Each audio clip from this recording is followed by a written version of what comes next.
নিজৰ মিছা হাঁহিৰে সকলোকে বুজাব বিচাৰো যে মোৰ খবৰ বহুত ভাল। মোৰ দুখবোৰৰ কাৰণ মই তোমাক নিদিওঁ। তোমাক ক'বলৈ বহুত কথাই থাকি গ'ল।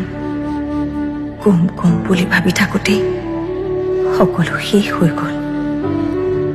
শুনাচোন, তোমাৰ বাৰু মনত আছেনে আমি যে আগতে ফোনত কথা পাতি আকাশত তৰা চাইছিলো আৰু তুমি মোক কৈছিলা, অ' জান, আকাশৰ জোনটোৰ দৰে মই তোমাৰ জীৱনটো পোহৰ কৰি দিম। চোৱা চোৱা, টিৰবিৰাই থকা তৰাবোৰে আমাৰ প্ৰেমক সম্ভাষণ জনাইছে। আৰু যে কত কথা, এই কথাবোৰ মোৰ বহুত মনত পৰে। আৰু মনত পৰিলে এনেকুৱা লাগে তুমি মোৰ জীৱনলৈ পোহৰ পেলাবলৈ নহয়,